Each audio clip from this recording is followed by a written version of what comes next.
أن الله يدرجاتهم بالجنة وينفعنا بأسرارهم وأموالهم وعلومهم في الدين والدنيا والآخرة ويجعلون من حزبهم ويرزقون محبتهم ويتوفون على ملتهم ويشهدون في زمرتهم في خير ولطف وعافية بشر الفاتحة.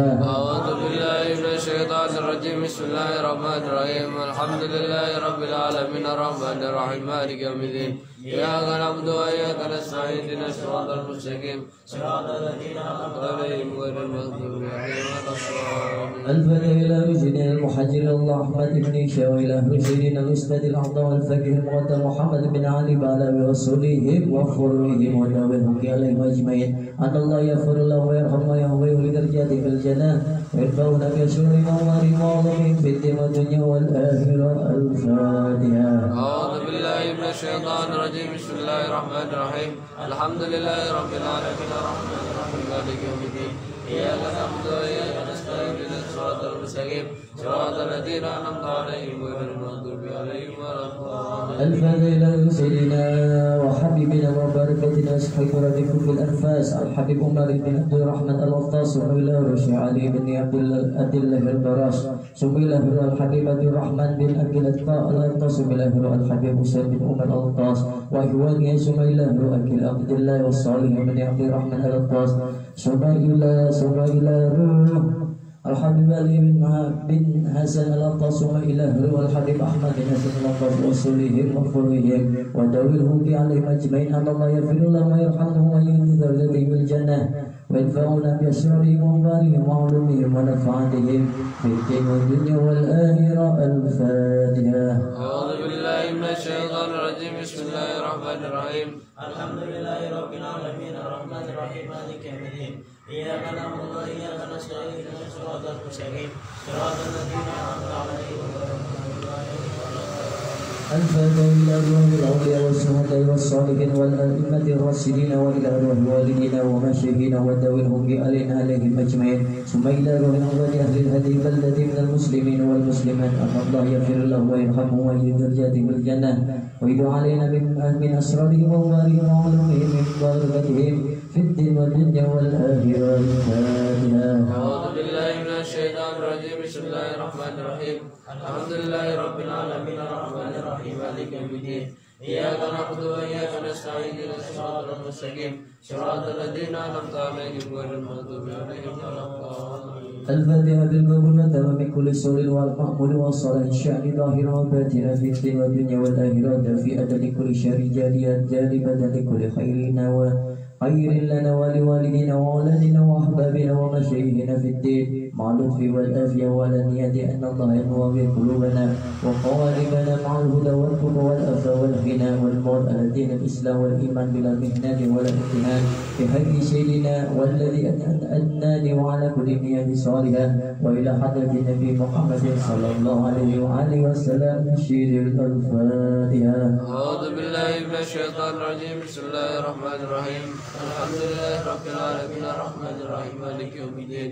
إياك نعبد وإياك نستعين اهدنا الصراط المستقيم صراط الذين أنعمت عليهم غير المغضوب عليهم ولا الضالين. بسم الله الرحمن الرحيم. الحمد لله رب العالمين حمدا يوافي نعمه ويكفي مزيدا. يا ربنا لك الحمد كما ينبغي لجلالك وجهك وعظيم سلطانك. سبحانك لم يحسن أنت عليك سبحانك لا نحصي ثناء عليك أنت كما أثنيت على نفسك فلك الحمد حتى ترضى ولك الحمد إذا رضيت ولك الحمد بعد رضا. اللهم صل وسلم على سيدنا محمد في الأولين وصل وسلم على سيدنا محمد في الآخرين وصل وسلم على سيدنا محمد في كل وقت وحين وصل وسلم على سيدنا محمد في الملأ الأعلى إلى يوم الدين. وصل وسلم على سيدنا محمد حتى ترث الأرض ومن لها وأنت خير الوارثين. اللهم إنا نستغفرك ونستودعك أجيالنا وأنفسنا أولنا وأحلنا وكنوزنا وبيننا. اللهم اجعلنا وإياهم في كنفك وعامانك وإياك من كل شيطان مارد وجبر أنيد وذي عين وذي بهي وذي حسد ومن شر كل ذي شر إنك على كل شيء قدير. اللهم جميلا بالعافية والسلامة وحققنا بالتقوى والاستقامة وإنا من مجيبة الندامة في الحال والمال إنك سميع الدعاء. وصلى الله وسلم اللهم بجلالك وجمالك على سيدنا محمد وعلى آله وصحبه أجمعين وارزقنا كمال المتعبد ظاهرا وباطنا يا ارحم الراحمين يا ارحم الراحمين يا ارحم الراحمين بفضل سبحان ربك رب العزة عما يصفون والسلام على المرسلين والحمد لله رب العالمين. فاتحة.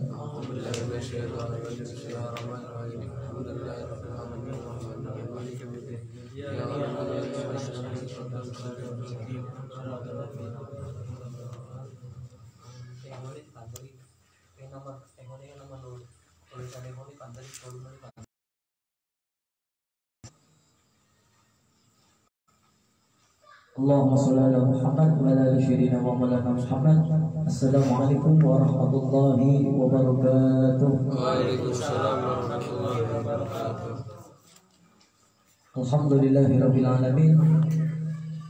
Malam hari ini di majelis kedua Majelis Taklim Al-Anwarul Habasyah, tepatnya di Desa Batu Mungsa, pembukaan pembacaan Ratib Al-Atas dan kajian kitab karya Al-Imam Al-Alamah Al-Habib Ahmad bin Zain Al-Habsyi Sahibul Khattab, yang dimana karya daripada kitab tersebut dinamakan Risalatul Jamiah.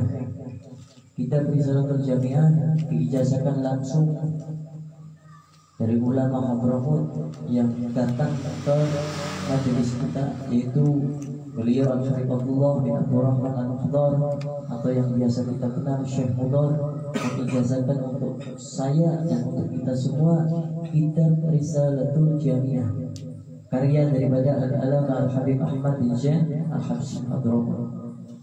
InsyaAllah dengan kita mengkaji daripada kitab ini, kita mendapatkan syir, keberkahan, rahmat, ampunan, diberikan ilmu yang manfaat fiddin wa dunya wal akhirah dari Allah Subhanahu wa taala, dan bisa menjadi bagian kita mengikuti jalur thariqahnya salafus saleh, khusus mengikuti beliau Al-Alama Al-Habib Ahmad bin Zain Al-Habsyi. Amin ya rabbal alamin. Kalau antum lihat banyak itu di Benar, itu di Desa Benar, Banjar Dawa, mengamalkan Ratib Al-Hadad, mengamalkan daripada Ratib Al-Atas. Seperti di Gondang itu kan ada, di Pasar Gondang itu ada pasar yang mengamalkan Ratib Al-Atas, ulama-ulama desa Benar Ratib Al-Atas. Tapi pasti beda bacanya dengan kita, tujuannya sama. Tapi kalau kita membaca amal itu pasti insya Allah ada sanadnya, ada tata caranya. Makanya ketika kita membaca daripada Ratib Al-Atas, ya, ketika ada kalimat ataupun lafaz "Lau anzalna hadzal Qur'an 'ala jabalin ra'aitahu khashi'an mutasaddian", itu kita memegang kepala kita diburu-buru itu. Para habaib, para salafus saleh seperti itu. Ya, itu pentingnya terkadang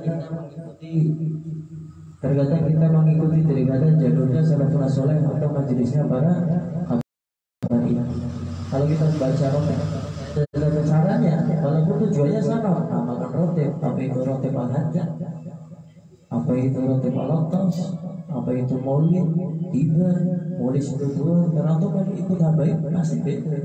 Saya yakin itu. Ya, itulah perbedaan thariqah kita, thariqah Alawi dengan thariqah mereka. Jalan menuju Allah dan jalan menuju Nabi itu semuanya punya, tapi perbedaannya dengan kita itu seperti itu banyak. Kita akan membahas atau mengkaji daripada kitab Risalatul Jamiah yang diijazahkan oleh beliau langsung oleh Syekh Mudar, karya daripada Al-Alama Al-Habib Ahmad Al-Imam Al-Habib Ahmad bin Zain bin Alwi bin Ahmad Al-Habsyi.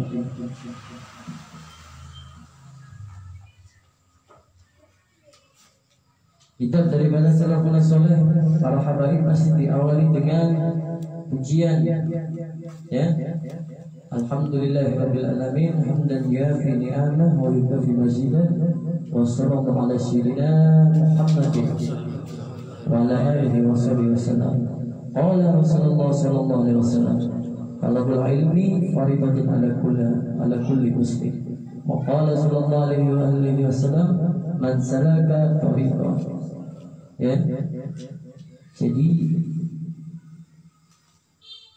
kalau kita melihat kitab ya yang dibuat oleh para habaib, ulama-ulama terdahulu kita pasti diawali dengan pujian bagi Allah pemilik semesta alam, pujian yang memenuhi nikmat-nikmatnya dan setara dengan tambahan nikmatnya, dan pujian kepada salawat dan salam kita kepada junjungan baginda Nabi Agung sallallahu alaihi wasallam. Bukan hanya salawat dan salam kita untuk baginda Nabi, namun beserta keluarga dan para sahabatnya, serta salam kita kepada mereka. Rasulullah SAW bersabda, "Talabul ilmi faridatun 'ala kulli muslim." Menuntut ilmu adalah fardu atau wajib bagi setiap orang Islam. Beliau juga bersabda, "Wa qala sallallahu alaihi wasallam, man salaka tariqan." Barang siapa yang menempuh jalan hidup, ya, barang siapa yang menempuh jalan hidup, yaltamisu fiha ilman salakallahu bihi tariqan ilal jannah. Barang siapa yang menempuh jalan hidup mencari ilmu, maka Allah akan meletakkannya di jalan menuju surga. Wa ba'du,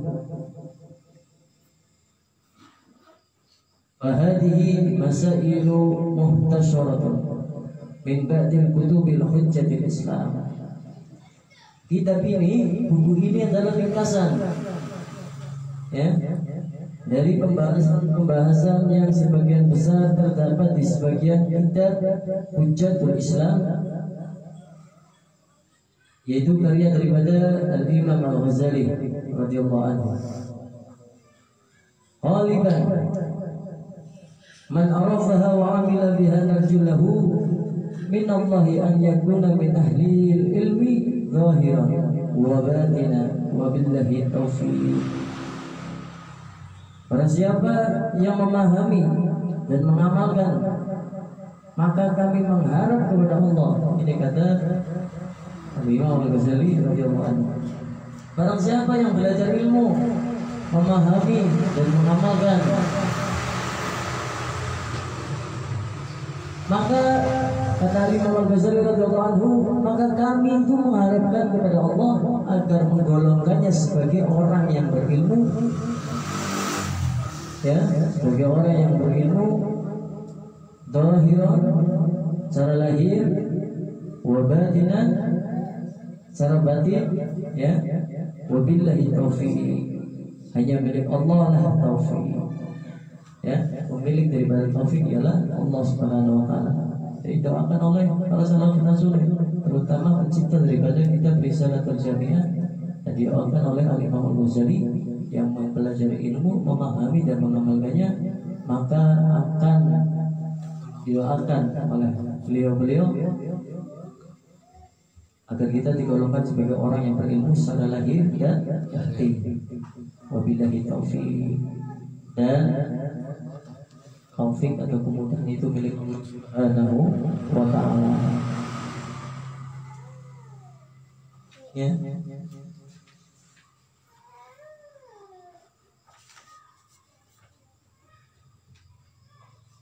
Setiap penulis daripada kitab itu memulai daripada kitabnya dengan basmalah, Bismillahirrahmanirrahim, karena mengikuti daripada kitab Allah yaitu Al-Quranul Karim, dan mengamalkan hadis yang diriwayatkan dari Nabi Muhammad SAW. Segala sesuatu yang dipentingkan oleh agama yang tak dimulai dengan Bismillah Ar-Rahman Ar-Rahim, dengan nama Allah yang Maha Pengasih lagi Maha Penyayang, maka kata Nabi itu terpotong, ya, diriwayatkan yang lainnya atau terputus. Jadi kalau ada kitab yang tidak diawali mukadimahnya dengan Bismillah Ar-Rahman Ar-Rahim, Bismillahirrahmanirrahim, dengan menyebut nama Allah yang Maha Pengasih lagi Maha Penyayang, maka kata Nabi itu seperti terpotong. Dan dalam riwayat lain, terputus. Ya. Dan dalam riwayat lain juga kusta. Hadis itu diriwayatkan oleh Ar-Rahawi dari dalam kitab Al-Arba'in Nawawi. Dijelaskan dalam pembukaan kitab Syarah Muslim yang ditulis oleh An-Nawawi. Maksud daripada terpotong, ketika ada seorang yang membuat kitab karya ilmu tanpa kitabnya diawali dengan Ar-Rahim atau Bismillahirrahmanirrahim, terpotong. Maksud dari kalimat terpotong adalah seperti terpotongnya tangan dan kaki. Keseluruhan anggota tubuh kita ada tangan, ada kaki. Ya, nggak mungkin ada kaki nggak ada tangan. Ada yang tidak ada yang sempurna, jadi nggak sempurna, tidak sempurna. Sedangkan makna terputus adalah seperti terputusnya ekor. Ya. Terputus itu seperti terputusnya ekor. Lalu arti daripada kusta, ya tadi kan dari lain kalau tanpa Ahmad Ar-Rahim membuat kitab tanpa diawali Bismillah, itu juga dari lain seperti kusta. Kusta adalah seperti apa? Penyakit kusta maksudnya. Kusta adalah penyakit yang menjadikan anggota badan itu menjadi merah, lalu menghitam, kemudian terbelah dan rontok. Ya, semoga kita dijauhkan dari penyakit tersebut. Dalam kalimat Bismillah itu terdapat 5 kata. Yang pertama kata ba. Kata ba adalah kata yang menjelaskan tentang keterkaitan disertai dengan mencari keberkahan. Nih kita awali belajar tadi dari kata ba. Bismillahirrahmanirrahim diawali kata ba. Apa artinya kata ba? Yang menjelaskan maknanya itu yang menjelaskan tentang keterikatan disertai dengan mencari keberkahan. Terus kata isim atau nama adalah suatu kata yang berakar dari kata asmu. Kata isim atau nama itu akarnya, sumbernya dari kata asmu, yaitu yang bermakna sesuatu yang tinggi atau kedudukan yang tinggi. Terus yang ketiga, kata Allah adalah suatu nama yang diberikan bagi zat yang wajib keberadaannya dan yang berhak memiliki segala kesempurnaan serta suci dari segala kekurangan. Akan ada itu Bismillah. Ya. Tuhan ada kata Allahnya, itu suatu nama yang diberikan bagi zat yang wajib keberadaannya, yang berhak memiliki segala kesempurnaan serta suci dari segala kekurangan. Dan kata Ar-Rahman atau Maha Pengasih adalah kata yang menjelaskan tentang pemberi nikmat yang berbentuk sesuatu yang menyeluruh atau global atau pokok. Contohnya kenikmatan Islam, pendengaran, penglihatan dan lain sebagainya. Itu kata Ar-Rahman yang Maha Pengasih. Bismillahirrahmanirrahim. Ada Rahmannya. Itu artinya itu ya, pemberi nikmat yang berbentuk sesuatu yang global, menyeluruh untuk kita, untuk ciptaannya. Ciptaan siapa? Ciptaan Allah Subhanahu wa taala. Ya, seperti kenikmatan kita memeluk agama Islam, kita bisa mendengar, kita bisa melihat dan lain sebagainya. Dan yang terakhir kan ada Bismillahirrahmanirrahim. Ar-Rahim itu Maha Penyayang. Ya, adalah kata yang menjelaskan tentang pemberi nikmat yang berbentuk sesuatu yang rinci atau cabang. Jadi kalau Ar-Rahman itu global menyangkutnya. Ketika ada kalimat Ar-Rahman, maknanya itu, katanya, artinya itu global. Ar-Rahman, ya. Atau kalau Ar-Rahim itu lebih terperinci. Allah memberikan nikmat yang lebih terperinci, dirinci sama Allah nikmatnya. Atau nikmat yang bercabang, seperti apa? Pendengaran yang kuat, penglihatan yang tajam. Jadi semua orang globalnya, umumnya bisa mendengar. Ya, agamanya Islam. Nah, tapi ada orang yang mendengarnya lebih tajam. Itu ikutnya dalam kata Ar-Rahim. Kalau Ar-Rahman itu cakupannya luas. Ya, saya sama kamu sama-sama mendengar, sama-sama melihat. Namun ada yang melihatnya lebih tajam, ada yang melihatnya kurang jelas. Mereka orang-orang yang kekurangan, tapi tetap mendapat Ar-Rahman global. Mendapat daripada apa? Kenikmatan atau kasihnya Allah Subhanahu wa Ta'ala. Tapi kalau Ar-Rahim itu Allah lebih merincikan lagi, menyambangkan lagi. Ada yang matanya melihatnya tajam, ada yang akalnya lebih pintar, lebih cerdas. Itu berarti ikutnya dalam kata Ar-Rahim. Ya,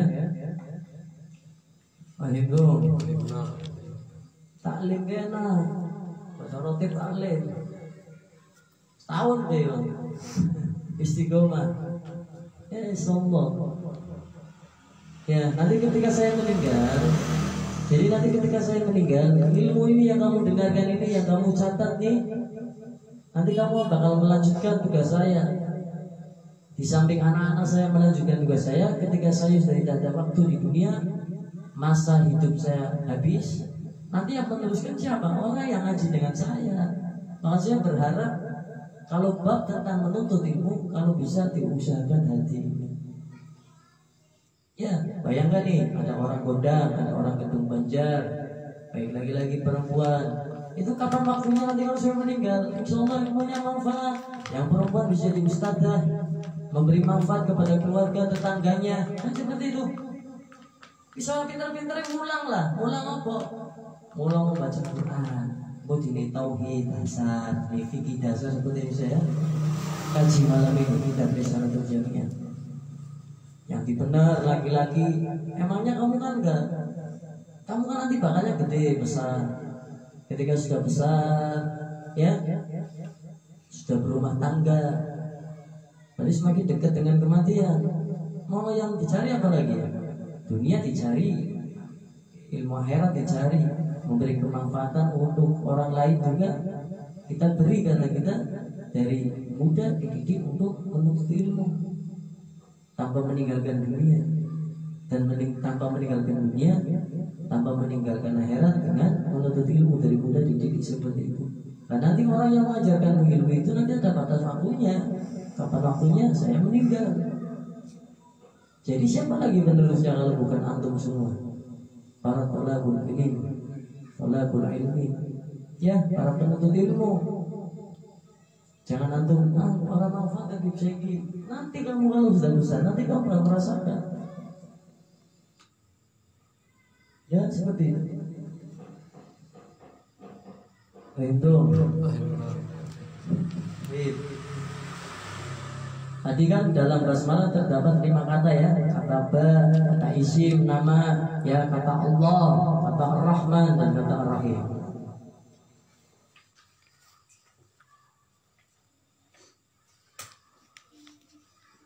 Terus hukum-hukum mengucapkan basmalah ada 5. Hukum mengucapkan daripada basmalah itu ada 5. Hukum mengucapkan bismillah itu yang pertama hukumnya wajib. Kamu harus tahu ini. Wajib. Kapan digunakan lafaz menggunakan kalimat Bismillahirrahmanirrahim? Itu wajibnya ketika kamu sedang sholat. Ketika kamu sudah niat takbiratul ihram, Allahu Akbar, ya, baca doa iftitah. Setelah itu baca ta'awudz dalam hati. Ketika sholat jamaah, antum jadi imam dalam hati ta'awudznya. Terus ketika mengucapkan bismillah, baik sholat sendiri munfarid atau sholat sebagai imam di rumah ataupun di masjid, di musola, maka ketika kamu sholat sendiri di rumah munfarid ataupun kamu sholat menjadi imam di masjid ataupun musola ataupun sebagai jamaah, ketika mengucapkan a'udzubillahi minasyaitonirrajim dalam hati, sir, ya, tersembunyi. Namun ketika pengucapan bismillah itu harus diucapkan. Makanya ada hukum-hukumnya mengucapkan daripada basmalah.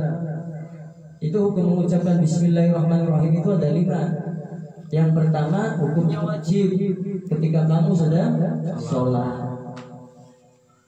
Yaitu tadi setelah kamu membaca ta'awudz, a'udzubillahi minasyaitonirrajim, maka dalam hati setelah baca ta'awudz kamu mengucapkan bismillahirrahmanirrahim.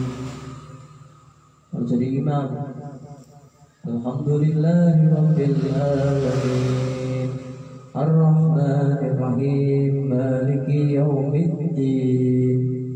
Kalau jadi imam, kalau menjadi imam, sir saja semua. Intinya telinga kamu mendengar daripada bacaan kamu.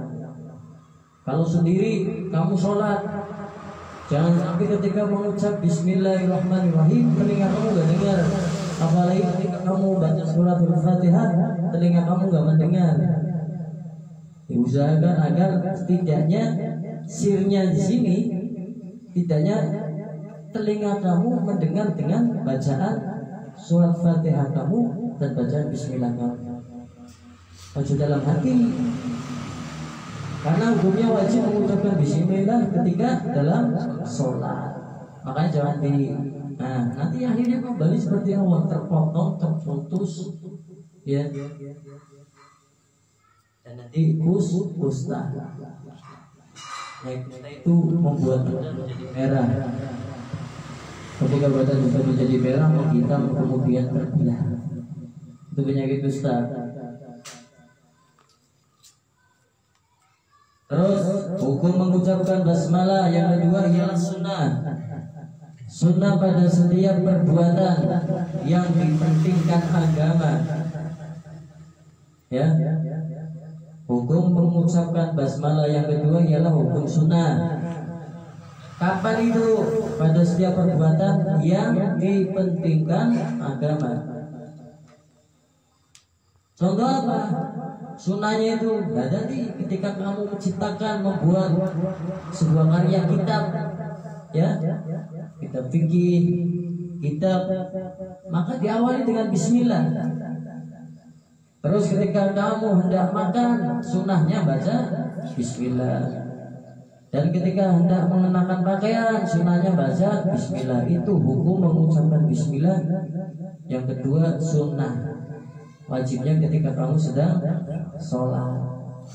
Kalau mau makan, membuat kitab, mau menulis, nah itu seperti itu sunnahnya itu nih. Mau nulis ta'lim ini bismillahirrahmanirrahim. Sunnah. Mengenakan pakaian sunnah. Terus hukum dalam mengucapkan bismillah yang ketiga ialah hukumnya mubah. Mengucapkan bismillah kok jadi mubah, tidak ada manfaatnya. Itu di mana contohnya? Pada setiap perbuatan mubah yang tak terdapat kemuliaan dalam perbuatan itu. Contohnya apa? Yang mubah, mengucapkan bismillah mubah, tidak dapatkan faedah ataupun manfaat. Ketika kamu memindahkan satu barang dari tempat yang satu ke tempat yang lainnya, itu tidak ada manfaatnya ketika mengucapkan bismillah. Beda dengan engkau melangkahkan kaki keluar dari rumah bismillahirrahmanirrahim, tapi ketika kamu memindahkan barang, benda, ya, dari tempat yang satu ke tempat yang lain, itu ketika kamu mengucap bismillah. Contohnya ini, kayak Al-Quran, bismillahirrahmanirrahim, pindahkan. Mubah, gak wajib, hukumnya sunnah, tapi mubah, tidak mendapatkan apa-apa. Beda ketika kamu keluar rumah, hendak melakukan suatu perbuatan, ya, perbuatan yang anggota tubuh kamu itu bergerak semua. Beda ketika kamu hanya memindahkan barang. Bismillah saya mau merantau, bismillah saya mau ngaji, bismillah saya mau sholat. Nah, terus hukum yang keempat mengucapkan bismillah yang makruh. yaitu pada saat melakukan perbuatan yang bentuknya makruh. Seperti apa? Jadi ketika kamu mengucapkan bismillah dihukumi makruh. Makruh itu ketika dikerjakan dapat dosa apa enggak? Hah? Tidak mendapatkan dosa. Ketika ditinggal mendapatkan pahala. Walaupun kamu mengucapkan kalimat bismillah, kalimat bismillahirrahmanirrahim, itu jadi makruh hukumnya. Ketika apa? Kamu cabut uban. Yang betul kan makruh. Kalau bisa uban itu jadi cabut. Yang butuh uban dengan tonong. Ibu patang bulu ini sudah tahu. Mau namanya umurnya 20 tahun, uban itu sampai angkat pinggir. Aku langsung disugi, primer gitu, nggak cepat sugi. Mikir terus, ubannya agak uban, rambut putihnya banyak, sakit botak dicabutin. Nyabutin uban itu makruh hukumnya. Walaupun kamu mengucapkan bismillah, bismillahirrahmanirrahim, bukan salah atau tidak, bukan salah mengucapkan bismillahnya, tapi tidak pada tempatnya, maka dihukumi makruh. Itu hukum mengucapkan bismillah yang dihukumi makruh. Tadi wajib, sunnah, mubah, makruh. Yang terakhir, hukum mengucapkan bismillah yang kelima, haram. Susah. Mengucapkan bismillahirrahmanirrahim boleh dosa. Angel orang. Ini pentingnya ilmu itu seperti ini. Ya. Jadi bukan hanya sekedar tahu itu baik, tapi harus tahu ilmunya. Makanya perlu dikaji kan. Haram mengucapkan bismillah. Contohnya apa? Kamu berbuat maksiat, mengucapkan bismillah. Mau pasang rokel bismillahirrahmanirrahim. Ya Allah, ya aku pengen besok butuh beras, butuh uang, aku butuh usaha listrik, bojone doa jaro duit dapur. Bismillahirrahmanirrahim. Apa pasang rokel mudah-mudahan oleh ya Allah. Yakin bismillah. Bismillahirrahmanirrahim. Ya Allah, aku akan utang bank riba, mudah-mudahan cair 1 juta. Umai sampai nabruk utang bank begitulah diselangi riba kan dosa besar. Jangan urusan sama bank. Kalau pengen apa-apa nabung sedikit demi sedikit, lama-lama menjadi bukan bukit. Sedikit demi sedikit lama menjadi bukit. Ala-ala hubungan sedikit demi sedikit bukit. Sedikit demi sedikit lama-lama jadi uang banyak. Dan tujuannya saya sedikit demi sedikit ngumpulin uang. Loh kok bukit? Uang bisa jadi bukit? Gak bisa. Uang gak bisa dibukitkan. Gak bisa. Gunung apa di luar bisa. Bukit di luar bisa. Gunung sedikit demi sedikit lama-lama menjadi uang banyak. Terlalu apa-apa yang kita ya kata makanya kita iya. Jadi tidak bisa dihukumi haram ketika antum mengucapkan bismillah ketika hendak melakukan maksiat. Pasang nomor ucapkan bismillahirrahmanirrahim, jeblos boleh apa-apa, metu, tembus. Tidak bisa. Apa nyolong HP ini kan sana bismillahirrahmanirrahim, astagfirullahaladzim, apa wis. Kita bertobat apa nyumpang bismillahirrahmanirrahim. Ya Allah, aku menyumpang oleh 5 miliar, gue mandek tobat. Kepikiran orang mau bersekutu dengan setan ke Gunung Gawi, nyumpangi toyo dengan susu tengko, toyo minum susu. Kebayang anak toyo, nanti ke pembas, dan begini minum susu ini susu tengko. Astagfirullah, susu tengko, larang dah, toyo larang. Iya, susu tengko. Nah, jagongnya ini, jagongnya ini Arab. Duduknya sini depan nih. Ini, ya.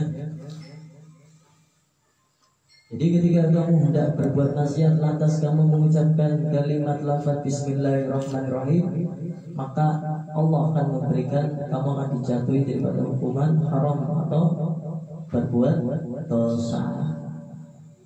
Gak bisa kamu mau apa contohnya, mau hibah orang rasani wong bismillahirrahmanirrahim itu rasani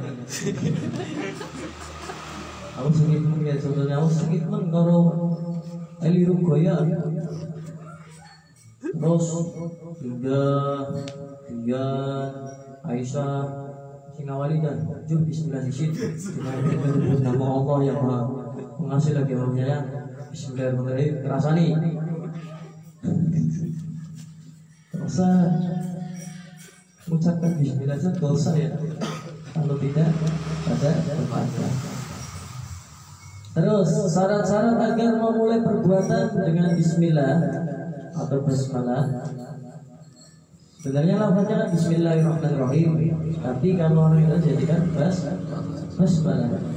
Alhamdulillah ya, alhamdulillahirabbil alamin disingkat jadi hamdalah. Bismillahirrahmanirrahim jadi basmalah. Cristiano Ronaldo jadi CR7. Benar tahu. Mana jangan cinta wawasan yang luas.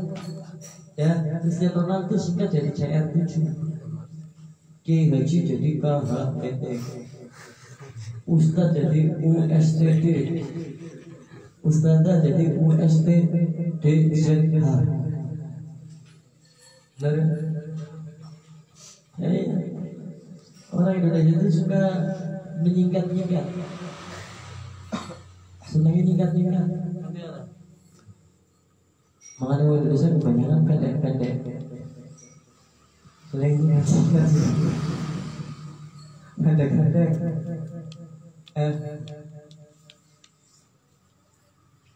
Jadi ada syarat-syarat agar memulai perbuatan dengan bismillah, hukumnya menjadi sunnah. Jadi kamu bisa melakukan suatu perbuatan dengan mengucapkan bismillah, nanti berhukumi sunnah. Perbuatan itu harus tergolong perbuatan yang dipentingkan oleh syariat. Maksudnya bukan perbuatan yang berbentuk haram atau makruh atau perbuatan yang tak bermanfaat. Jadi kalau kamu ingin mengucapkan bismillah dalam setiap perbuatan, nanti kamu akan mendapatkan daripada pahala sunnah, ya, mendawamkan sunnah, asal kamu pengucapan bismillahnya itu tidak bertentangan dengan sesuatu yang haram atau bertentangan dengan suatu perbuatan yang makruh ataupun perbuatan yang mubah. Jadi sudah dicontohkan di atas ya. Jadi ucapin bismillahnya dapat pahala di luar daripada hukum wajib.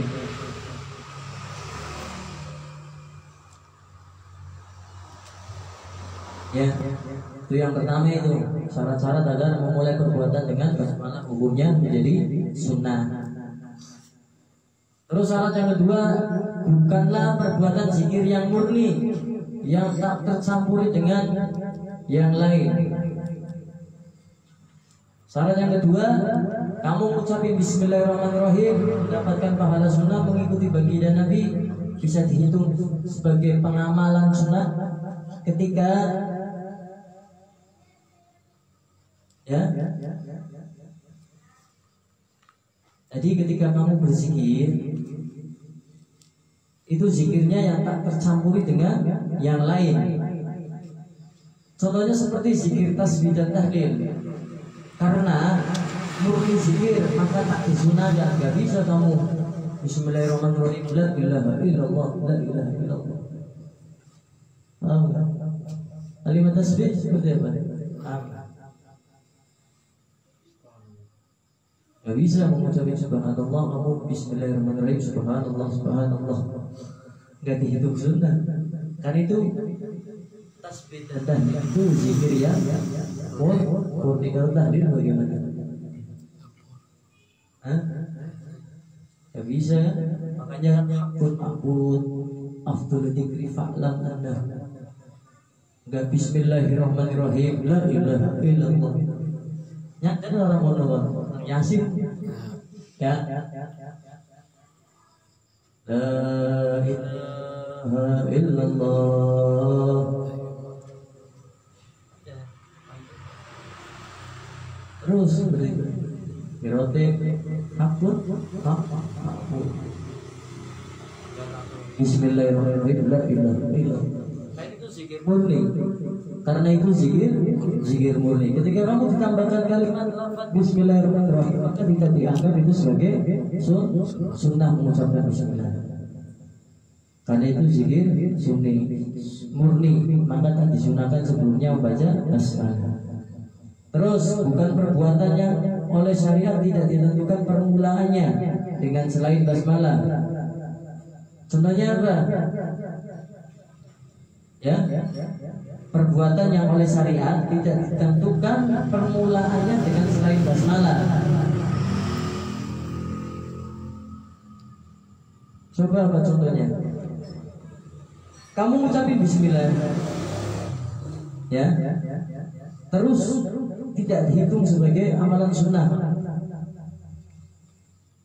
Tapi ngucapinnya Alhamdulillah dulu. bukan Bismillah. Itu ketika kamu sudah Apa? Yang itu cuma akan ini Bismillah di situ kan Alhamdulillah. Hah? Ini kan Bismillahirrahmanirrahim. Khutbah nggak dianggap sebagai untuk mengamalkan sunnah mengucapkan Bismillah. Tapi kalau khutbah pasti diawali Alhamdulillah, Alhamdulillahirabbil alamin. Ya, coba sih nanti kamu Jumatan KTK, ya, ini kalau si Bismillah berarti kayak orang nanti yang mungkin khutbah Bismillah di sini. Ya, jadi itu bukan perbuatan yang oleh syariat tidak ditentukan permulaannya. Dalam syariat tidak ditentukan permulaannya ketika orang khutbah itu harus diawali Bismillah. Karena ketika Anda khutbah, ya, maka diawali dengan Alhamdulillah. Alhamd dalam bahasa bermakna pujian. Alhamd dalam bahasa bermakna pujian.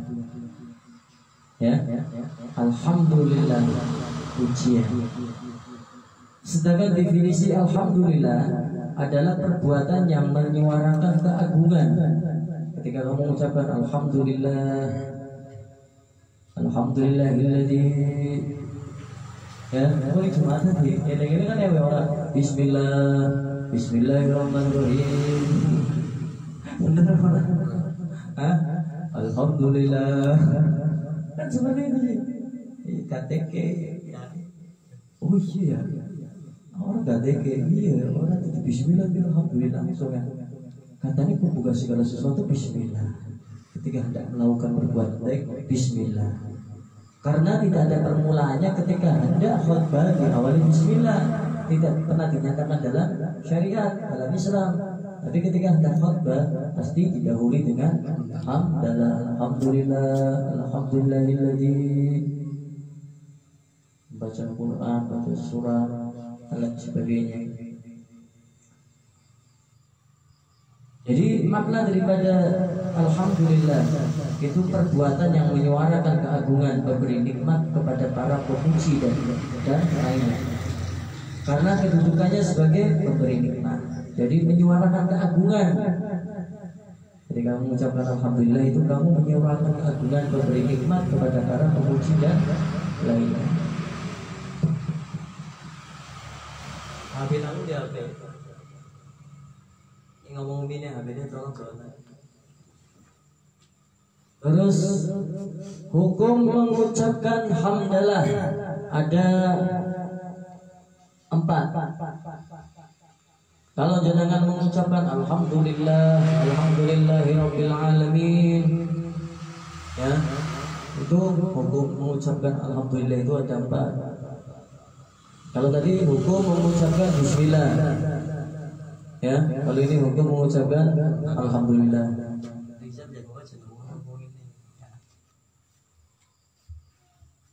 Hukum mengucapkan Alhamdulillah atau hamdalah itu ada 4. Yang pertama wajib. Contohnya apa? Ketika sedang atau pada saat mau melakukan khutbah Jumat, wajib khutbahnya tidak dianggap sah khutbah Jumat kalau tidak diawali dengan alhamdulillahilladzi, kalau kita menyuarakan keagungan, tidak memuji daripada Allah. Terus yang kedua, sunnah. Sunnahnya apa itu? Ketika mengucapkan alhamdulillah, kamu mendapatkan pahala sunnah mengikuti baginda Nabi ketika pada setiap keadaan dan pada saat khutbah nikah. Ya, nanti kalau kamu nikah, kamu mengucapkan alhamdulillah. Ketika apa? Yang sang mempelai lagi-lagi, ya, mengucapkan, ngikutin. Mobil tuh, ngomong aja jomblo tuh, ini suka nggak pas nikah jomblo, balik ini pirang-pirang, mobil tuh, tasbih jahat, jomblo dia kayak pakai stok, hayalan tingkat tinggi, kata Ari Peter itu hayalan tingkat. Hayalan ini setinggi-tingginya, seindah-indahnya, tempatku memikirkannya. Hayalan tinggi-tinggi. Oh, sekarang akan mikirin hayalan tinggi-tinggi.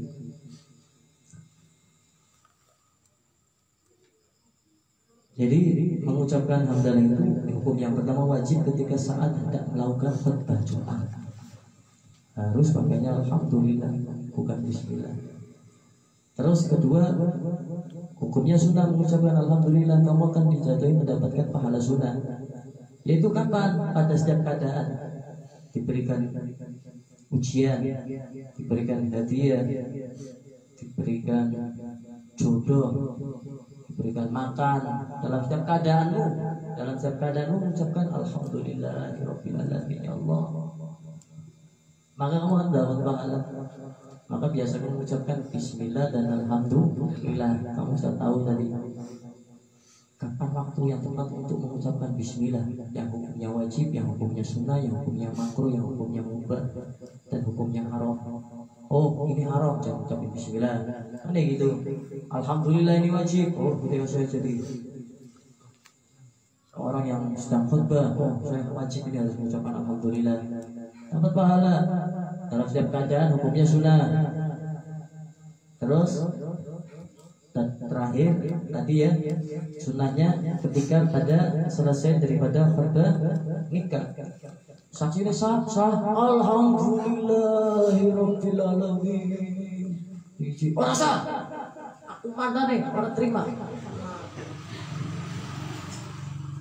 Orang ngerti, yang pacaran 10 tahun dari mana nih? Kau udah kenal rombulan, lamar langsung nikah. Ini ya bu ya, bisa apa nih? Ya. Coba lah mobilnya kontaknya Joko mobil Sasa kenapa lagi kan yang sasa kau seorang kata kawin dalam ledus bersama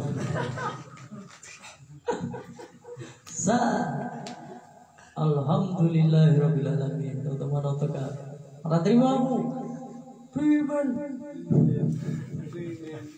acara 10 tahun kok ya ditinggal mereka Iwan dilamar wong nikah karo wong orang terima orang nikah gue dikirim itu harus gak bulan primen gue ya kalau si orang ridho dan kamu sudah ijab dan kabul ya ringan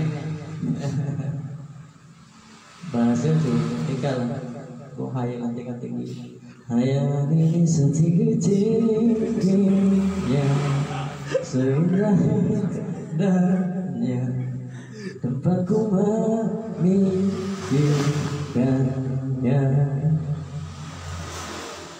Hari yang luar biasa. Kalian luar biasa. Kalian luar biasa.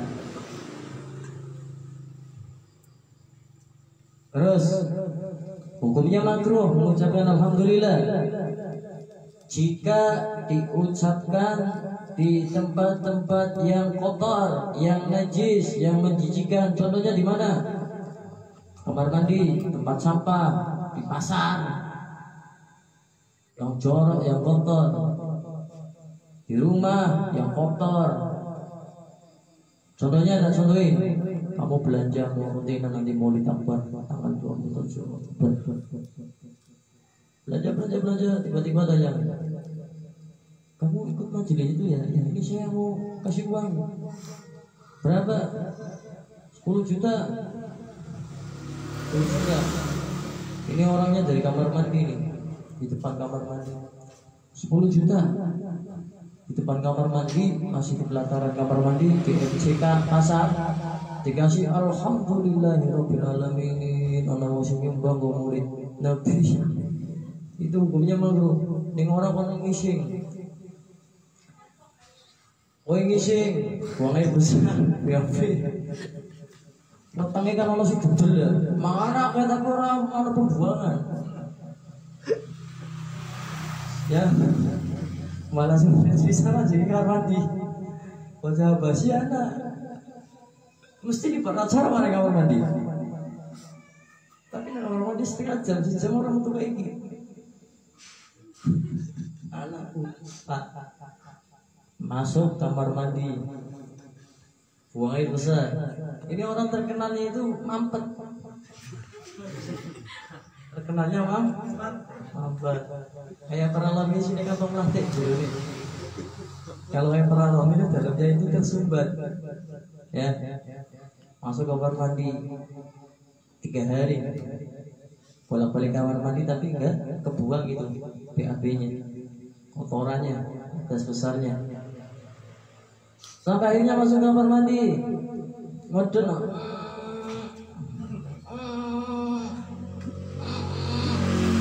Bro, betul guys. Alhamdulillah akhirnya aku jadi.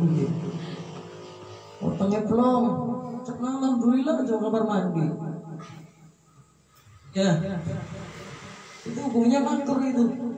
Orang bisa hukumnya makruh karena diucapkan pada tempat yang kotor ya, najis,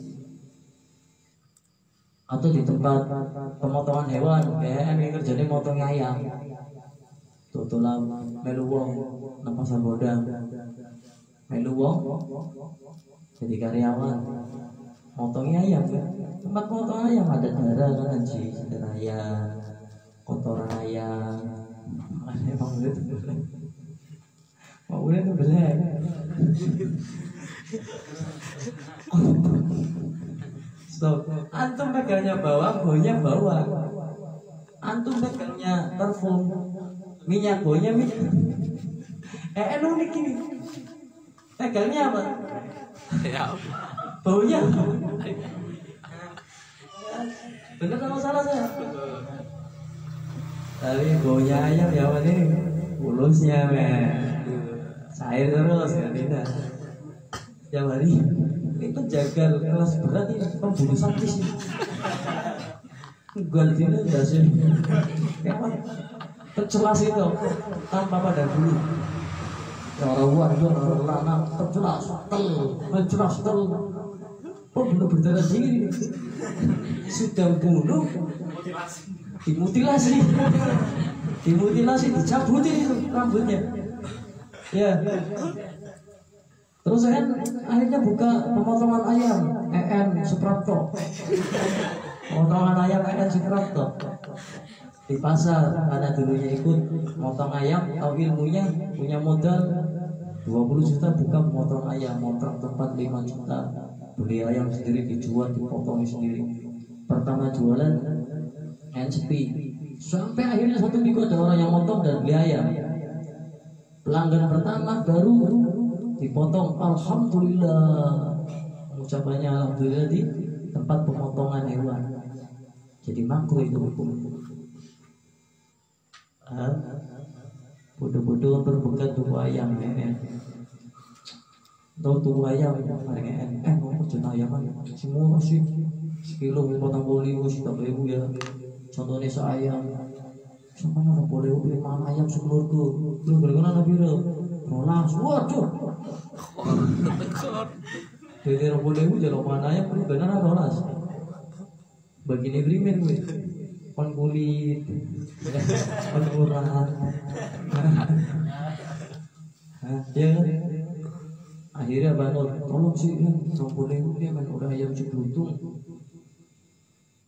sampai akhirnya kan ya wis untukmu apa yang tidak saya beri. Engkau sahabat sejatiku, sehidup saja. Sehidup saja. Akhirnya apa? Bantu Nur. Wis Nur, kamu boleh wis milih kon ke? Ayam, karo blondong, mana? Kudu beli kon RT. Alhamdulillah, ucapin alhamdulillahnya di tempat pemotongan hewan. Jadi makruh itu. Ya. Terus mengucapkan untuk alhamdulillah dihukumi haram jika diucapkan pada saat kamu sedang dalam perbuatan maksiat karena menikmati daripada maksiat tersebut. Ya, alhamdulillah barang sholat orang hadir majelis di wah kerasa senang. Alhamdulillah aku hadir majelis sempat ya cobalah ya payah sing nyukur orang anak pelanggan ya sing kerja nang toko sembako orang oleh bonus bayar ngajak. Tapi ketika pada majelis orang sholat akhir maksiat rasanya orang lain duitnya benar kan lancar. Tapi semakin aku perang Allah semakin angel, rezeki angel. Balik ya. Orang sholat lah gampang ya. Dia dalam hidupnya saya tidak sholat kayaknya. Juga kan. Jalan hidup saya jadi orang lain jangan sholat dan jangan hadir majelis. Saya serius nih, saya pernah seperti itu. Awal-awal saya buka majelis itu saya sangat susah sekali. Jadi ketika saya buka majelis, konter saya tak tutup itu di PPJ, di kota Pemalang itu. Di lampu merah, konter saya tak tutup, saya buka majelis, tengge. Susah semua itu. Sampai saya terpikir manusia sih ya. Aku kayaknya pas orang buka majelis, duit akeh. Asli banget duit akeh. Mau majelis tak bawa belangsak dengan asma gak. Terus pulang. Tapi ternyata tipu daya daripada syaitan. Dibikin nyaman kamu ketika jauh dari Allah. Ya. Dibikin nyaman, istirahat, bikin nyaman itu. Dipenuhi sama Allah. Tapi pembalasannya nanti ketika kamu mati. Banyak kan orang nggak sholat uangnya banyak. Oke. Di masa ini kayak banyak. Dengan cewek dari cinta mas. Anak orang cinta. Ya, jadi seperti itu. Hukumnya haram ketika kamu mengucapkan alhamdulillah sedangkan engkau sedang bermaksiat dan kamu menikmati daripada maksiat tersebut. Itu. Katakan kita sering ya Rob, ya Allah, ya Rob. Rob itu maknanya apa kamu?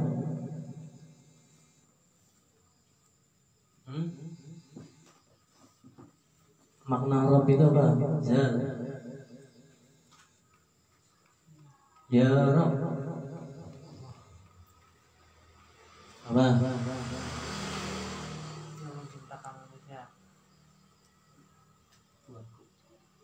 Apa? Tuhan kamu, kami, kita semua. Tuhan aku, Tuhan kamu, Tuhan kita semua. Ain. Ya Rob itu maknanya. Nur. Eli Rob itu maknanya apa? Indah. Rob itu maknanya apa? Aisyah. Hah? Allah. Allah Tuhan. Ya benar semua. Rob itu maknanya Tuhan, pemilik. Kalau kamu ucapkan ya Rob, Tuhan berarti maknanya pemilik. Maksudnya pemilik daripada alam semesta. Yang ada di dalamnya siapa pemiliknya? Allah, Rob, Tuhan. Nah, yang ada di alam semesta itu siapa? Manusia, ya, jin dan malaikat. Terus ada maksud memenuhi di atas adalah memenuhi hak-hak nikmat itu dan membalasnya. Allah itu kadang memenuhi, ya, memenuhi daripada alam semesta ini, yaitu memenuhi daripada hak-hak mereka, yaitu para siapa? Para malaikat, jin dan manusia. Diberikan nikmat semua itu. Mereka diberikan nikmat. Allah memberikan nikmat kepada malaikat. Ada malaikat yang hanya disuruh untuk sholawat kepada Nabi. Ada malaikat yang tugasnya hanya disuruh sujud, berzikir kepada Allah. Itu nikmat dari Allah. Malaikat, nikmat itu bukan seperti ada contohnya uang nikmat. Itu pun nikmat dari Allah. Hanya Allah memenuhi hak-hak mereka, hak-hak nikmat itu, dan Allah membalasnya dalam semesta ini. Di dalam kitab Al-Adhkar karya Imam An-Nawawi, makna daripada memenuhi nikmat-nikmatnya itu bermakna pujian itu bertemu dengan kenikmatan, dan kenikmatan itu mendapatkan sesuatu pujian yang senilai dengannya. Ya. Terus kita sering mendengar daripada makna Allah bersolawat. Apa itu maknanya Allah bersolawat? Ya, ya ayyuhalladzina amanu innallaha wa malaikatahu yusholluna 'alan nabiy. Ya ayyuhalladzina amanu, wahai orang-orang yang beriman ya. Elingane Ramadan ini.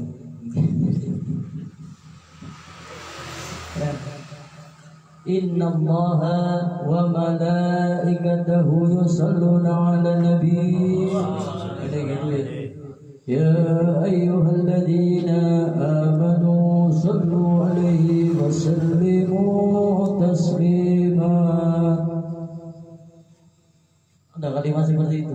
Maknanya Allah bersolawat kepada Nabi itu apa? Makna Allah bersolawat yaitu Allah merahmati dengan rahmat yang disertai kemuliaan. Nah, maknanya itu. Ketika Allah bersolawat, menyuruh orang-orang yang beriman bersolawat, itu maknanya berarti Allah itu merahmati dengan rahmat yang disertai kemuliaan. Solawat dari Allah itu adalah rahmat. Solawat dari Allah itu adalah rahmat.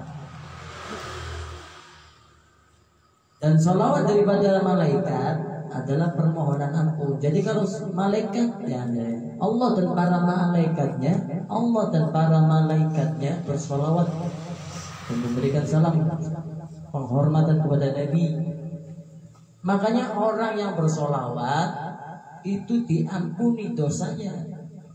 Siapa yang memintakan ampun? Para malaikatnya. Ning Allah sing mewe solawat maring Nabi, menyuruh orang-orang yang beriman untuk memberikan solawat dan salam kepada baginda Nabi.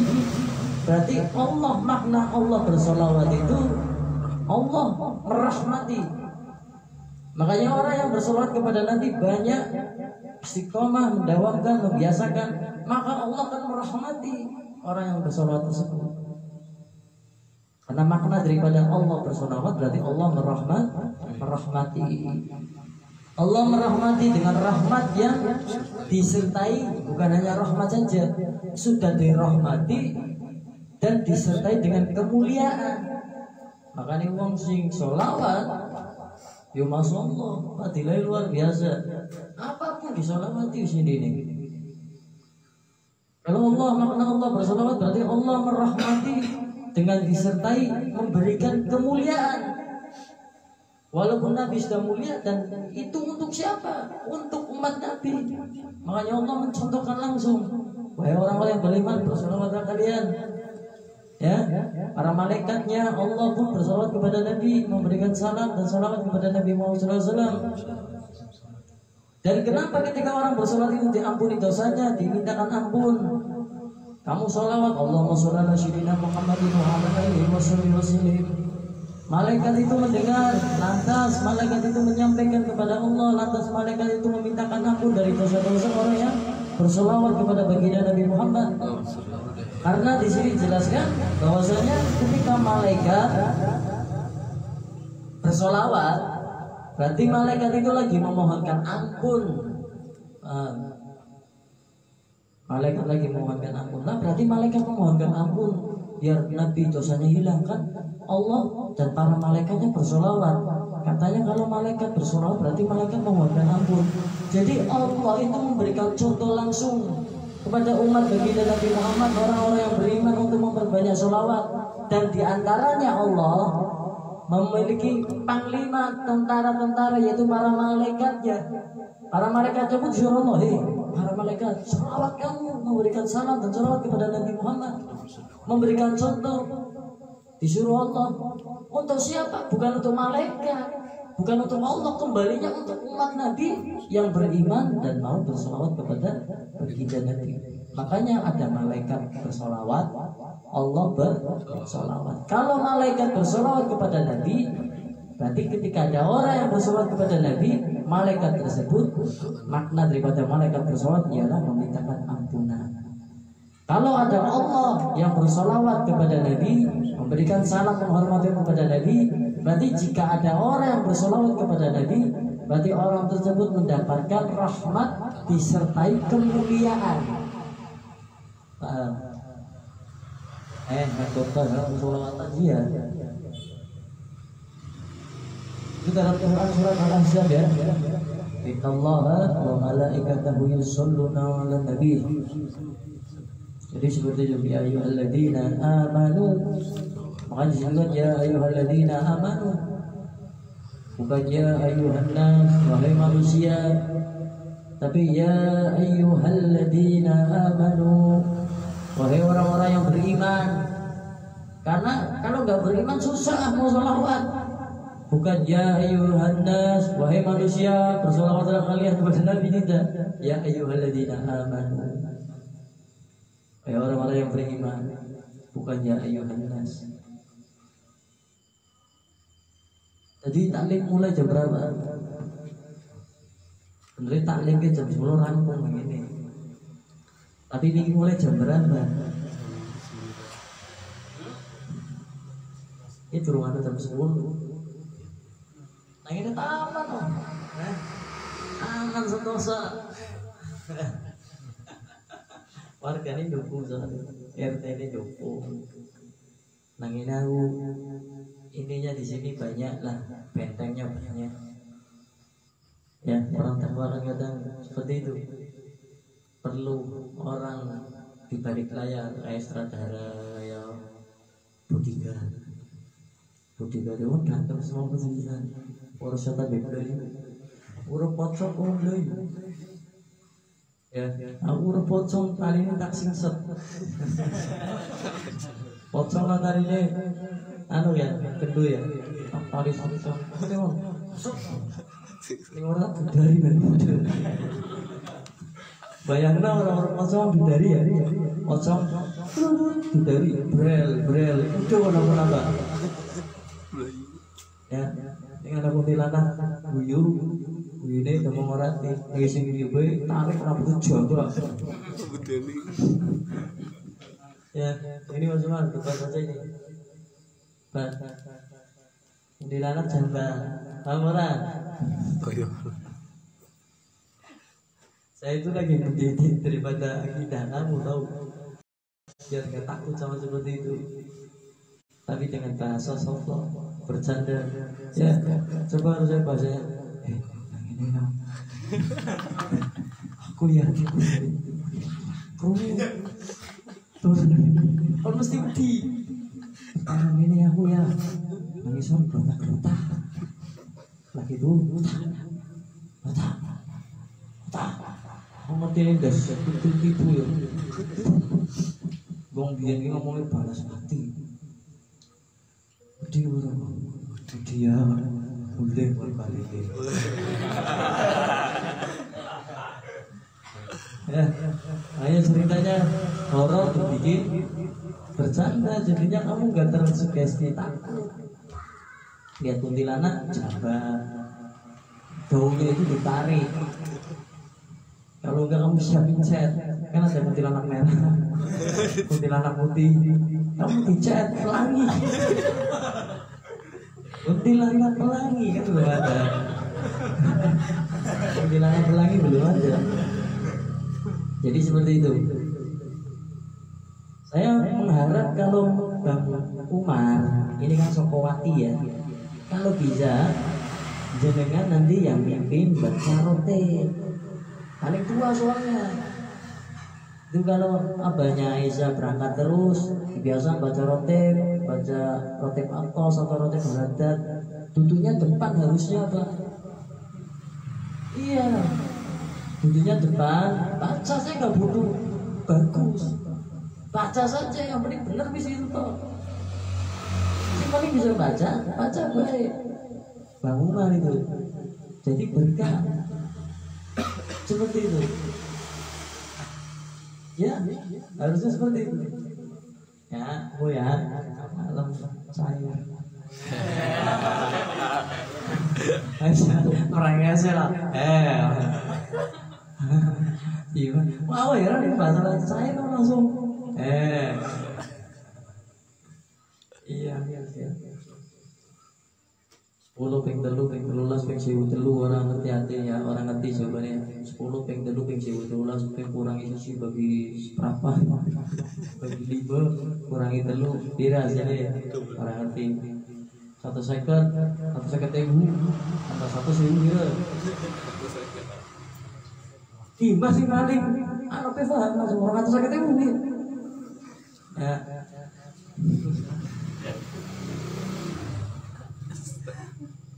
Di bapak saya ini tapi oh ya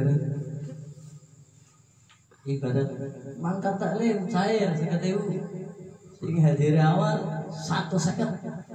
Wah selalu namanya kamu terus apa ya step ya selfie rambut nyawa nih biasa tuh cepet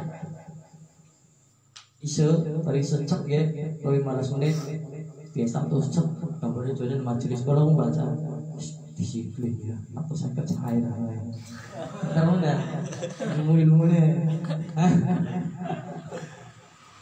ya ayo semua jadi situ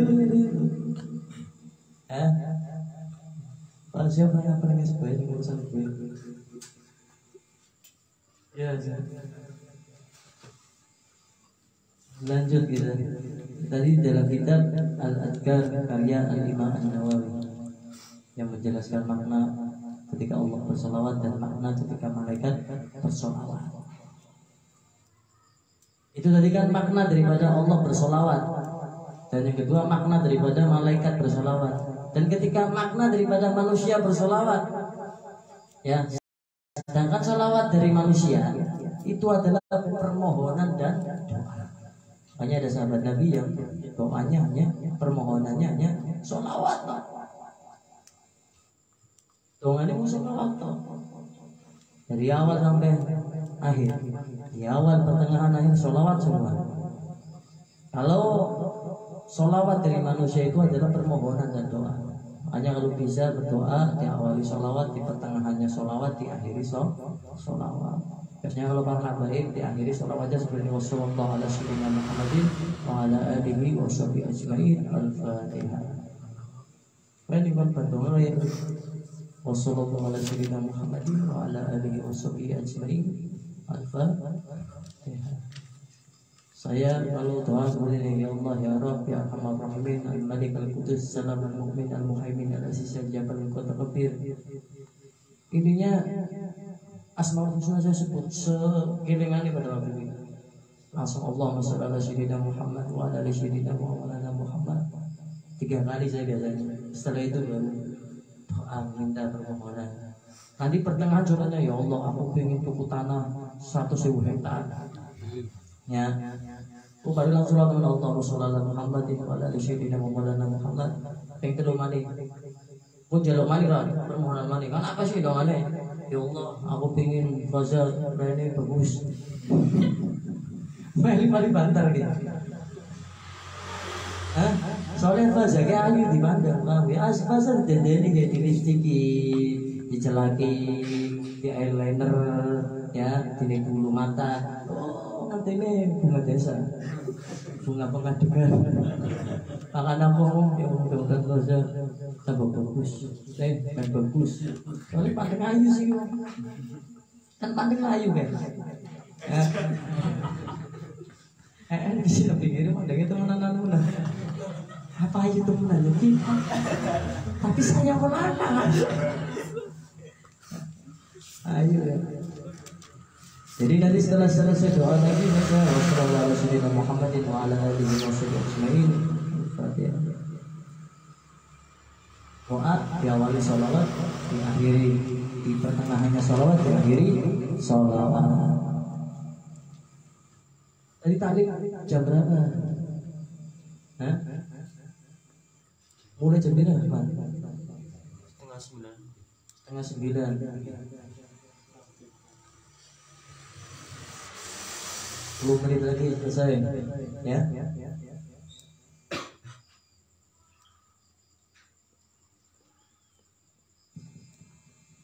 Makna daripada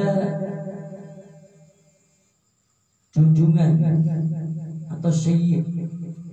Karena kita sering mendengar kalimat kata sayyid. Nah, sayyid. Sayyid itu bisa memiliki makna. Yang pertama ialah seseorang yang menjadi pemimpin kaumnya, bisa dinamakan sayyid. Seseorang yang menjadi pemimpin kaumnya bisa dikatakan sayyid. Yang kedua, seseorang yang banyak tentara atau pengikutnya bisa dikatakan sayyid. Ya, fajar, tentara, pengikut akeh. Ya, pengikutnya banyak. Itu bisa dikatakan sayyid. Terus sayyid, nah, yang ketiga seseorang yang menjadi tempat tumpuan manusia. Jadi ada orang yang menjadi tumpuan ketika ada orang yang sulit, mengharapnya kepada orang tersebut. Maka itu bisa dikatakan sayyid. Karena sayyid maknanya itu junjungan, yang dijunjung tinggi, yang diagungkan. Umar bisa diandalkan, diagungkan. Ini aku sulit, jaluk pulang Umar, sayyid. Terus yang keempat, sayyid itu bisa bermakna orang yang santun, yaitu seseorang yang amarahnya itu tidak berpengaruh terhadap dirinya. Amarah tidak berpengaruh terhadap dirinya. Dan semua sifat di atas itu terdapat pada diri atau terdapat pada baginda Nabi Muhammad SAW.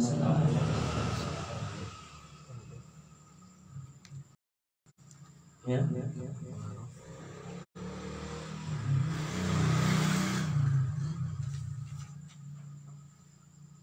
Jadi sifat-sifat yang ada sayyid tadi itu, orang yang menjadi pemimpin kaumnya, seseorang yang banyak pengikutnya, seseorang yang menjadi tumpuan ketika manusia berada dalam keadaan kesulitan, orang yang santun, sopan santun, yaitu seseorang yang tidak bisa digoda dengan amarahnya, tidak berpengaruh terhadap dirinya.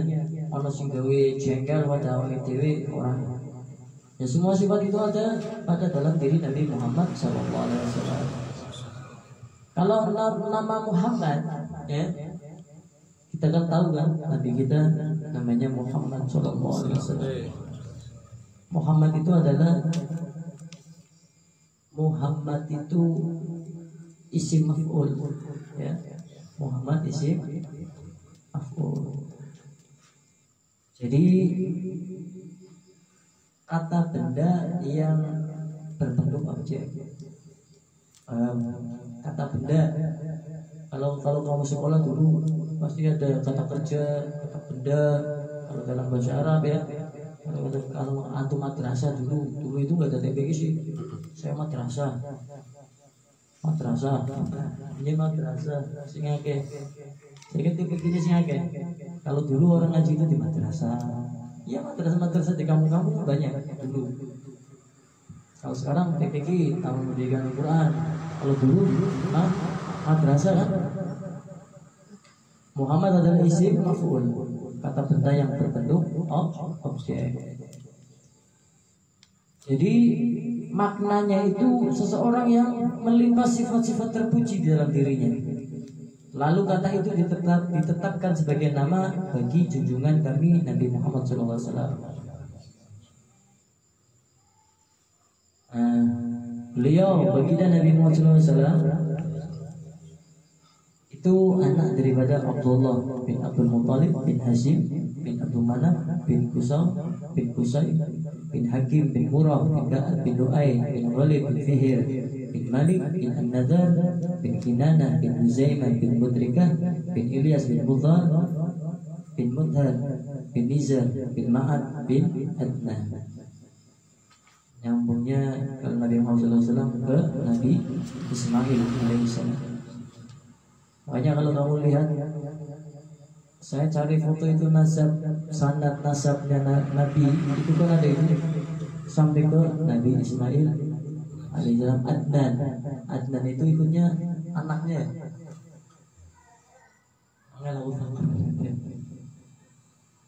Ada itu foto ya Muhammad bin Abdullah bin Abdul Muttalib terus sampai Adnan.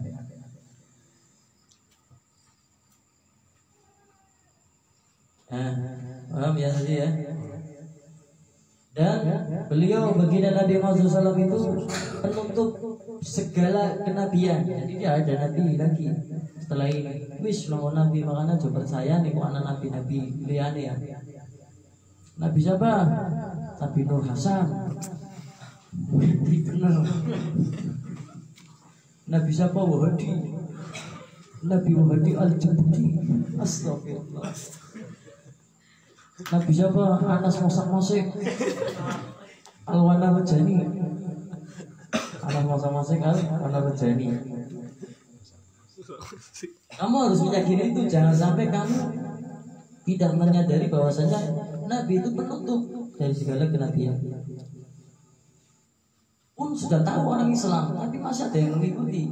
Contohnya banyak kan, yang mengaku Nabi orang Indonesia banyak sekali. Siapa itu yang mengaku Nabi? Mama siapa? Amal loreng beramal loh. Lokat ke mana loreng? Apa? Orang penting lah gue. Ya, orang penting ya. Iya, ada banyak orang Indonesia mengaku Rasul, mengaku malaikat Jibril, bahkan mengaku Tuhan. Kamu di Google cara menjadi Tuhan aja. Searching kamu di Google cara menjadi Tuhan. Makanya saat sampai kamu belajar ilmu agama lewat Google ya. Kalau belum pernah berguru kepada orang lain, ngaji sama orang lain, jangan sampai pernah memahami apa-apa yang ada dalam HP, terutama di Google. Saya sengaja bercanda sama Google, bagaimana cara menjadi malaikat Jibril. anak. Nggak percaya buka saja. Serius ya. Cara menjadi Tuhan saja ada, cara menjadi malaikat Jibril, cara menjadi nabi kan. Ketika cara menjadi Tuhan, bilangnya cara menjadi Tuhan Yesus, Anda harus disalib, dipakul, pirang-pirang, ilmu berat. Terus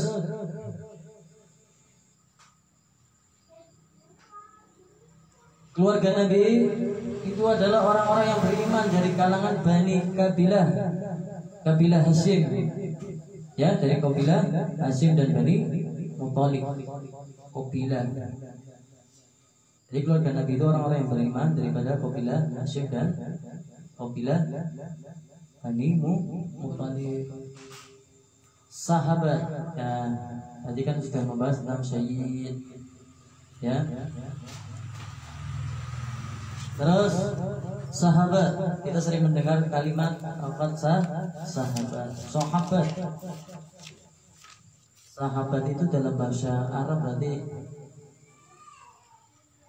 asyahab.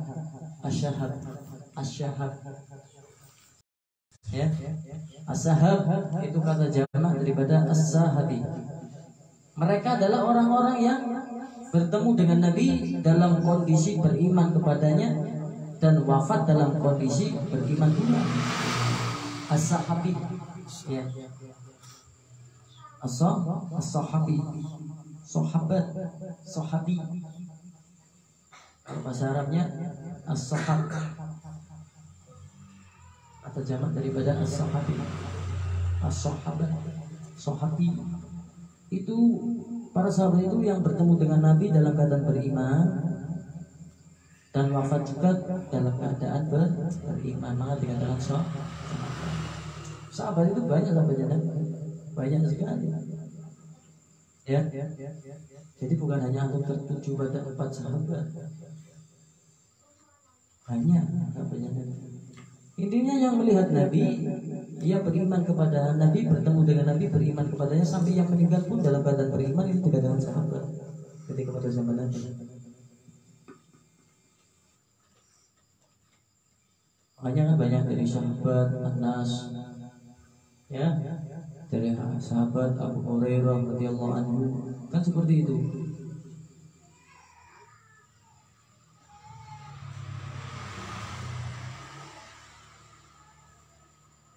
Terus salam itu dalam bahasa Arab bermakna keamanan, ya, bermakna dalam bahasa Arab ini bermakna keamanan. Sedangkan definisi salam adalah keamanan dari segala bentuk bencana. Salam.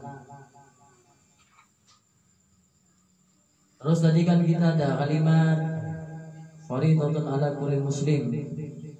Talabul ilmi faridatun ala kulli muslim. Ya.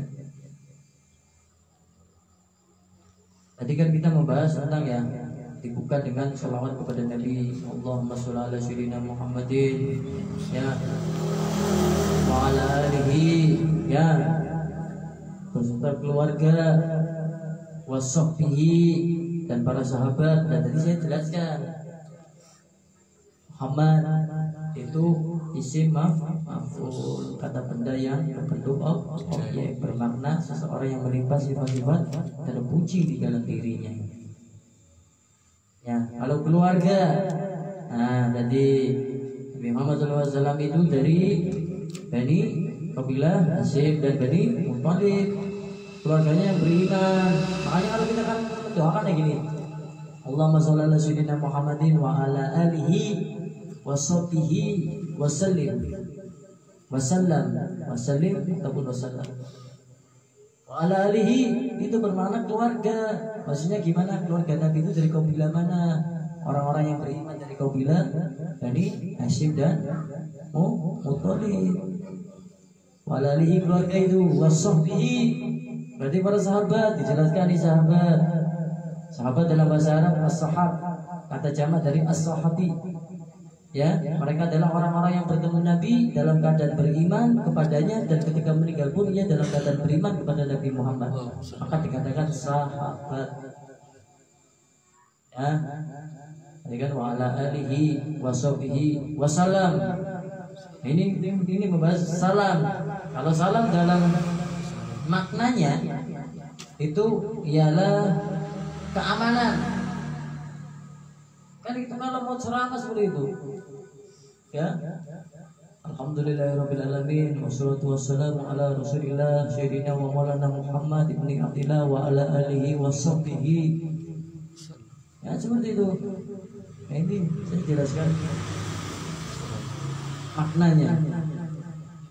Salam itu artinya keamanan dalam bahasa Arab maknanya, sedangkan definisi salam adalah keamanan dari segala bentuk bencana. Terus setelah itu dilanjut, thalabul ilmi faridatun ala kulli muslim.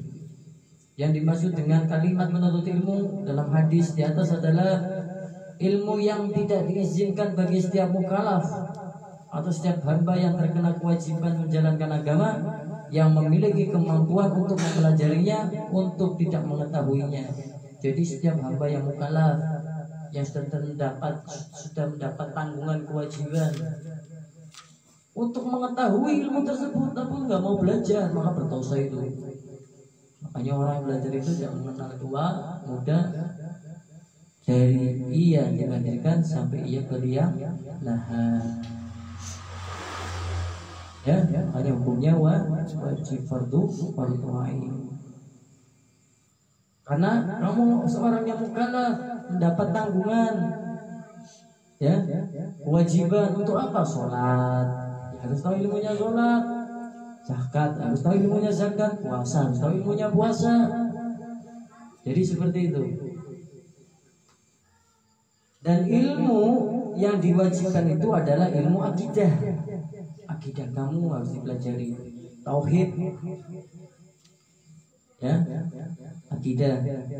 Dan ibadah-ibadah yang wajib seperti sholat, puasa, dan lain sebagainya, itu harus dipelajari. Akidah dipelajari agar kamu meyakini Allah dengan sebenar-benarnya iman, meyakini Nabi dengan sebenar-benarnya iman. Terus kamu harus mempelajari ibadah-ibadah yang wajib ilmunya, dan ilmu yang menjelaskan segala cara dalam interaksi.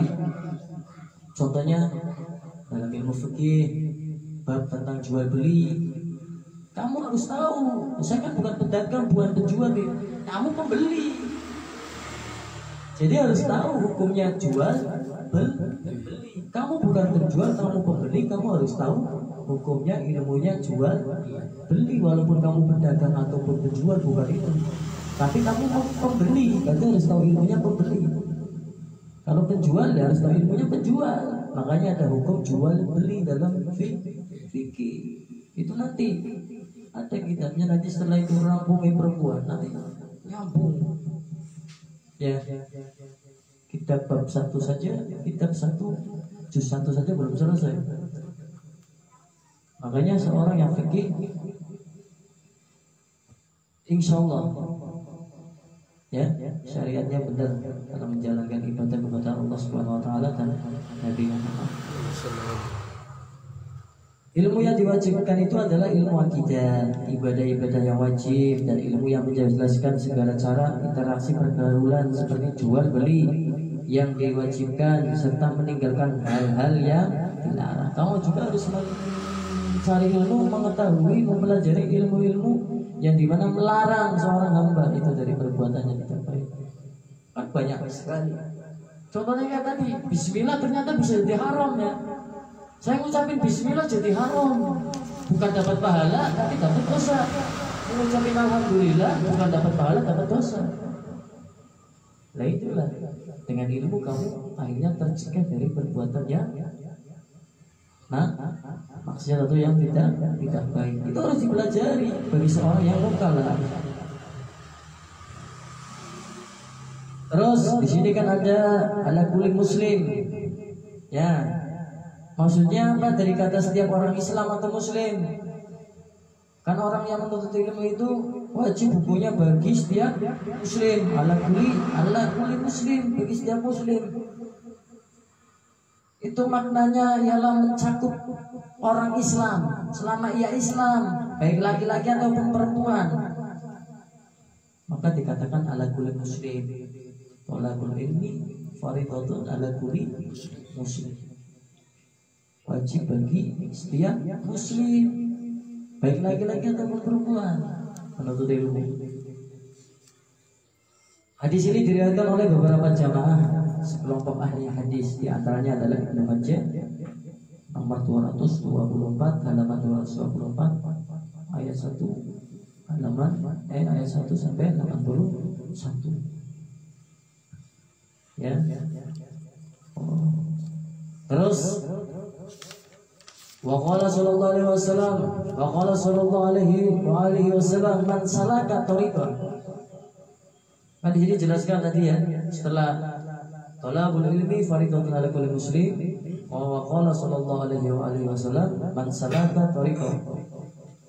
Menempuh, man salaka tariqan, menempuh dalam bahasa Arab adalah salaka, yaitu berjalan dalam suatu jalan yang tertentu. Jadi ketika engkau menempuh jalan menuju Allah, menuju pintu Nabi, berarti harus menempuh jalan yang tertentu. Harus sembarangan jalan. Mau ke Semarang ya harus ikuti jalan yang menuju Semarang. Makanya pentingnya mencari seorang guru yang memiliki sanad dari Duriyatul Nabi, maka engkau akan cepat sampai. Bukan hanya sekedar mencari guru. Ya, salah istri bisa pisah, salah guru jadi sesat. Iya, seperti itu. Makanya pentingnya mencari guru yang sanad, yang jelas keilmuannya bersambung kepada Nabi Muhammad SAW, karena engkau itu sebagai talabul ilmi, penuntut ilmu, itu harus menempuh salaka, jalan. Bukan sembarang jalan, tapi suatu jalan tertentu. Karena tujuan kamu yang belum mengerti, biar mengerti. Mau ke Selawi, ya harus tahu jalannya Selawi. Walaupun banyak jalan menuju Selawi, tapi harus cari yang tercepat, yang terakurat, yang lebih baik daripada jalan-jalan yang lainnya. Maka siapa yang mengetahui itu semua? Ahlul Baitin Nabi Mustafa Muhammadin Rasulullah sallallahu alaihi wasallam, yaitu para keluarga Nabi Muhammad SAW, yaitu sekarang para habaib. Kalau nggak ada habaib, ikutilah orang yang cinta belajar kepada habaib. Ya, orang yang cinta dan belajar kepada habaib. Kalau nggak ada orang yang cinta kepada habaib, gimana? Nah, seperti itu. Untuk mengikuti orang yang pernah berguru belajar kepada habaib. Kalau nggak ada orang yang berguru kepada habaib, antum belajar kepada orang yang pernah berguru, orang yang pernah berguru kepada habaib. Kan seperti itu. Makanya ini ada nasihat yang tak simpan, nasihatnya begini. Ini dari Al-Habib Abdullah bin Abdul Qadir bin Faqih Malang. Ini karomahnya di tasbih. Tasbihnya besar, di sini ada fotonya. Habib Abdullah bin Abdul Qadir bin Faqih. Siapa ini? Sebelum ditutup diingat nih.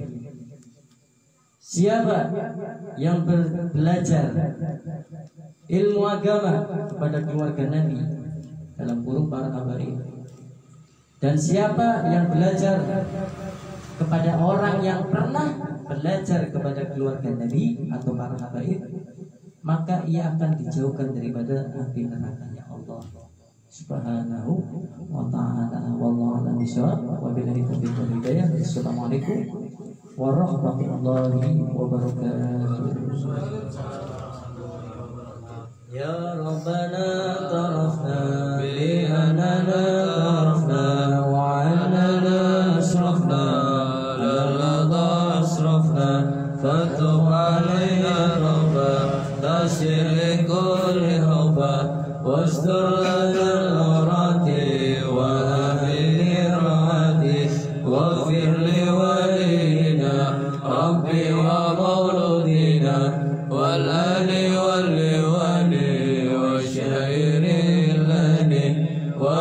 مولد محبة أو جيرة أو صبة والمسلمين أجمع آمين ربي أسمع فضلا وجودا منا لا باكتساب منا بالمصطفى رسولي نهضى بكل سولي صلى وسلم ربي عليه هدى الحب وعليه وصحبه عدد قص الصبي والحمد لله في